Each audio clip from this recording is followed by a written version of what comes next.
Seigneur soit avec vous. Et avec votre esprit. Évangile de Jésus-Christ selon saint Matthieu.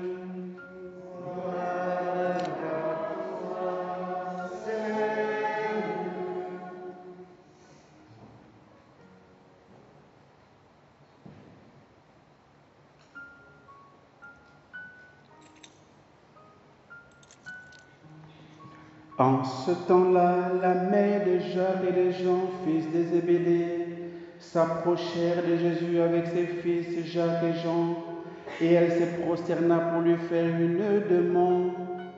Jésus lui dit, que veux-tu? Elle répondit, ordonne que mes deux fils que voici siègent l'un à ta droite et l'autre à ta gauche dans ton royaume. Jésus répondit, vous ne savez pas ce que vous demandez. Pouvez-vous boire la coupe que je vais boire? Ils lui disent, nous le pouvons.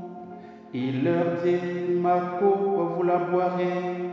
Quant à siéger à ma droite et à ma gauche, ce n'est pas à moi de l'accorder.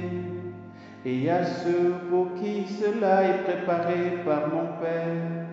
Les 10 autres qui avaient entendu s'indignèrent contre les deux frères. Jésus les appela et dit, vous le savez, les chefs des nations les commandent en maître, et les grands font sentir leur pouvoir. Parmi vous, il ne devra pas en être ainsi. Celui qui veut devenir grand parmi vous sera votre serviteur. Et celui qui veut être parmi vous le premier sera votre esclave.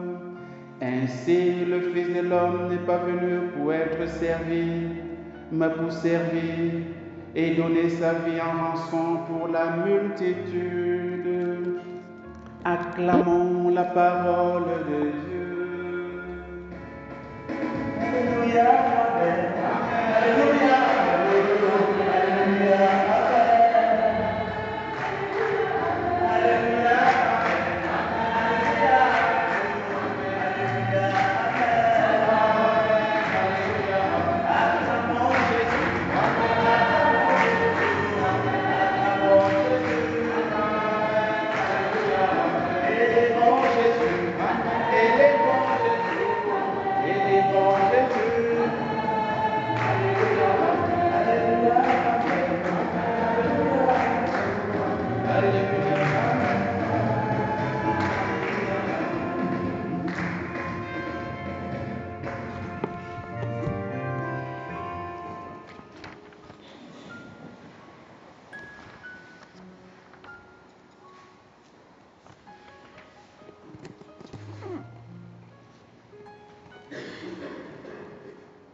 Ici, dans ce texte que nous avons entendu, le texte de l'Évangile en particulier, nous avons une maman, comme toutes nos mamans, qui veulent le bien de leurs enfants. Jésus, un jour, était de passage au bord du lac. Il a vu Pierre et André en train de pêcher. Il les a appelés et un peu plus loin, il croise Jacques et Jean dans la barque avec leur papa Zébédée en train de pêcher. Il les appelle et ils quittent papa et puis ils se mettent à suivre Jésus. Donc, si vous voulez, l'entreprise familiale, l'entreprise de la pêche est mal barrée. Moi, je ne sais pas s'ils ont des petits frères ou des grands frères, je n'en sais rien, qui peuvent poursuivre la chose après, mais toujours est-il que les deux fils de Zébédée ont décidé de suivre Jésus. Et on se rend compte que peut-être aussi que leur maman aussi est devenue disciple de Jésus. Et chemin faisant, voyant la puissance de Jésus, il fait des miracles, il fait des choses extraordinaires, il ressuscite les morts, guérit les lépreux, il purifie les lépreux, il ouvre les eaux aveugles, il fait des choses extraordinaires. Et puis il pressent que c'est peut-être lui le Messie d'Israël. Mais sauf que Israël avait une mauvaise compréhension, n'est-ce pas, du Messie qui venait. Donc beaucoup pensaient que le Messie était celui qui devait venir chasser les Romains pour que la royauté en Israël soit rétablie et que, voilà, chacun puisse prospérer, réussir. Et donc la maman, non, c'est même pas la maman, c'est les enfants. Les enfants ont perçu ça, ils sont allés voir la maman. Ils ont dit, bon, si c'est nous-mêmes qui allons, parce que c'est bon, dans certains évangiles, je crois que c'est Marc ou Luc, c'est eux-mêmes qui demandent à Jésus. Mais ici, c'est la maman. Donc ils sont allés voir la maman pour dire, bon, maman, tu sais comment gérer la chose. Bon, voilà, nous, on veut les premières places. Parce que là, où, la manière dont on est en train de voir l'homme là, on sent qu'il va être un grand dans ce pays, il va être le roi. Tout porte à croire que c'est lui le Messie qu'on attendait. Donc, si tu pars négocier, il y a tout de suite les places pour nous. Je pense que, voilà, ce sera garanti. Et donc, la maman qui aime bien ses enfants, qui veut le bien de ses enfants, qui veut que ses enfants soient bien, va voir Jésus et demande audience. Et se prosterne devant Jésus. Toute la révérence au Seigneur. Pour lui dire, voilà, j'ai mes deux petits là qui sont avec toi, mes deux fils que tu nous as piqués, parce qu'ils étaient avec nous, bon, tu es venu nous appeler. Bon, au moins, il faut que, bon, s'ils n'ont pas réussi avec nous, dans notre entreprise familiale, il faut au moins qu'ils réussissent avec toi. Donc, débrouille-toi pour que l'un soit à ta droite, l'autre à ta gauche. Autrement dit, que signifie quelqu'un qui est à la main droite du roi?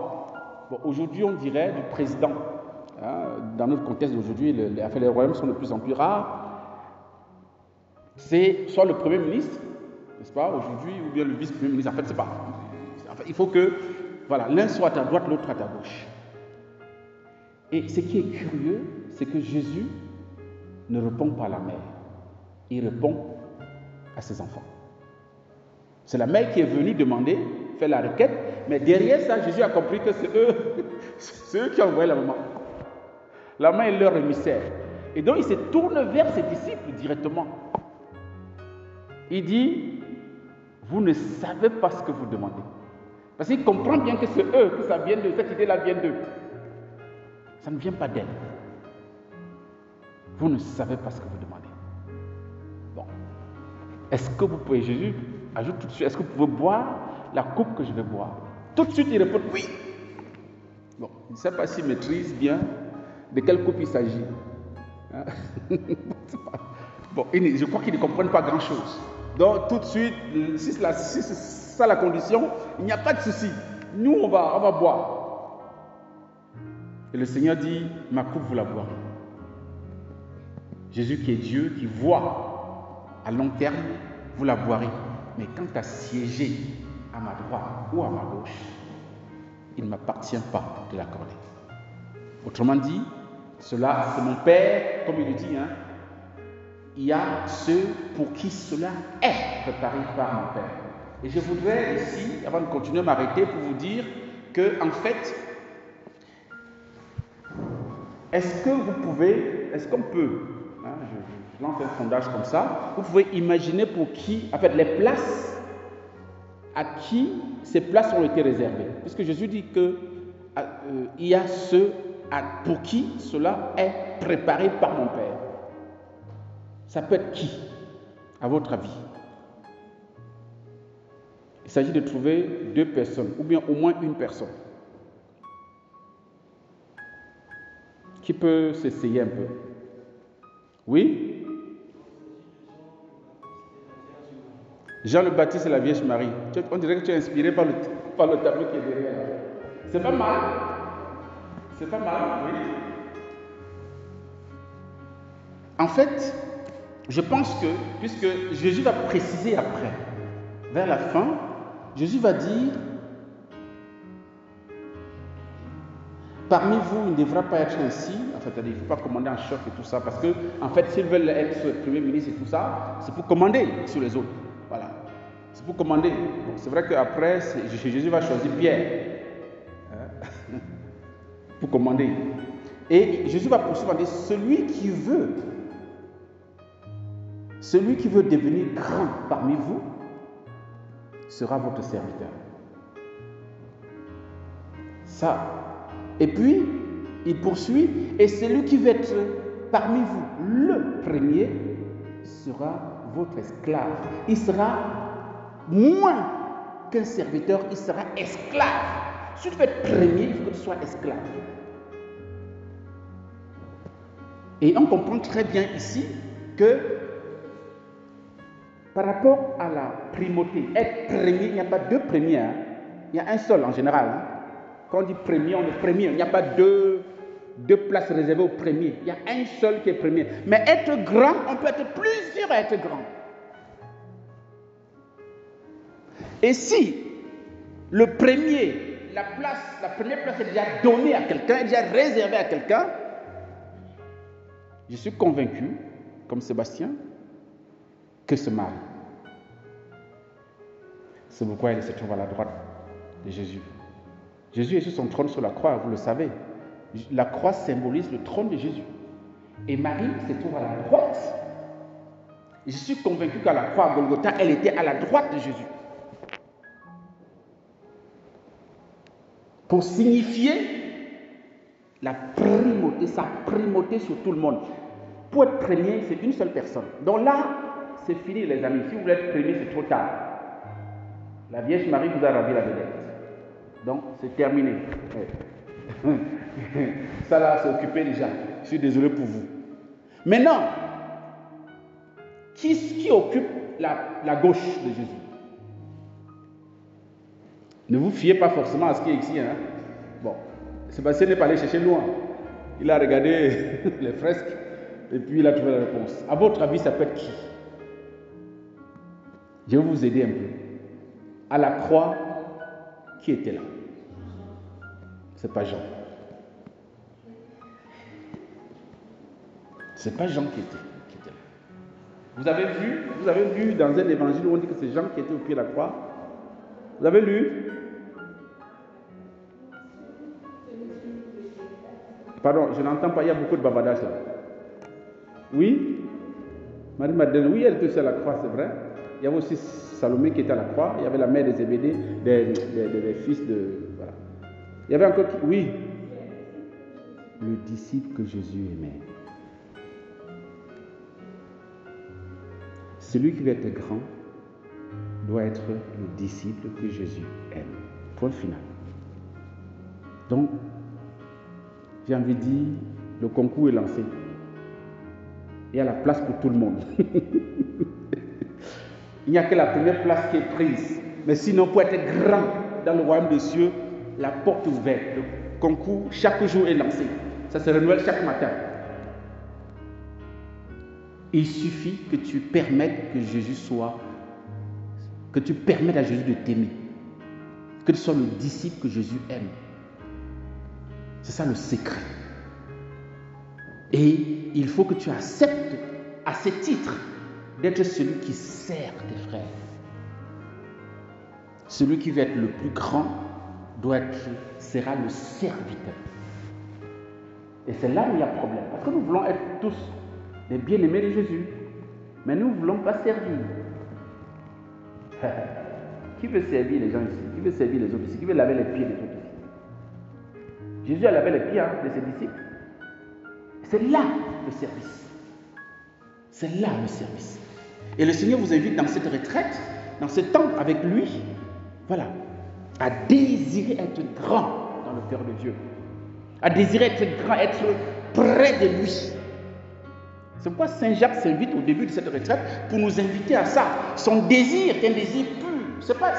Bien sûr, il ne mesure pas ce qu'il demande, mais c'est un désir profondément normal, légitime. Personne ne veut se séparer de Jésus. Personne. Il ne veut que ça.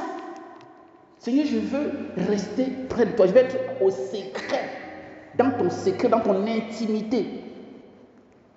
Mais pour ça, ça passe par la coupe du Seigneur, par la croix. Ça passe par la croix.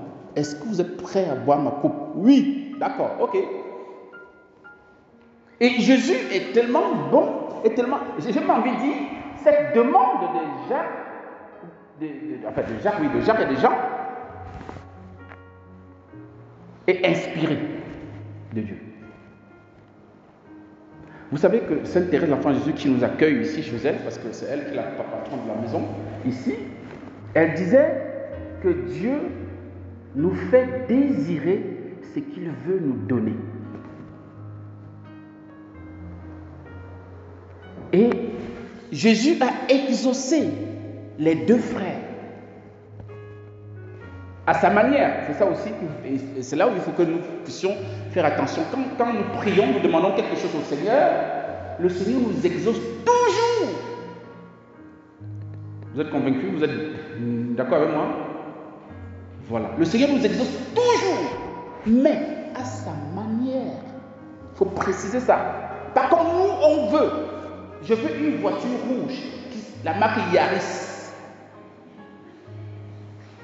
Le Seigneur va t'exaucer, il n'y a pas de souci. Il va t'exaucer, mais à sa manière.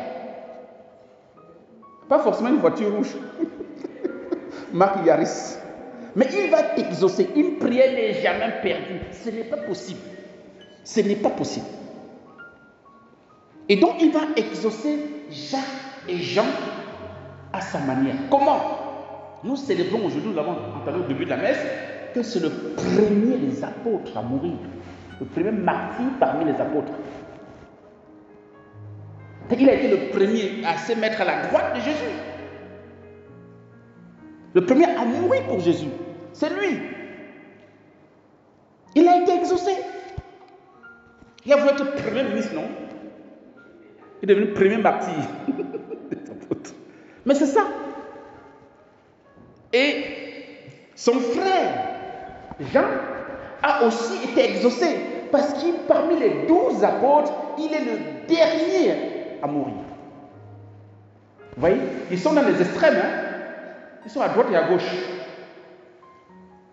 Si Jésus est au milieu et que à droite il doit y avoir 6 apôtres et à gauche 6 apôtres, et en fonction de la mort, en fait de la naissance au ciel ou de la mort si vous voulez, voilà, Jacques est le premier à arriver. C'est ça, non? Ainsi de suite, depuis quand 6 est rempli là-bas, on commence ici.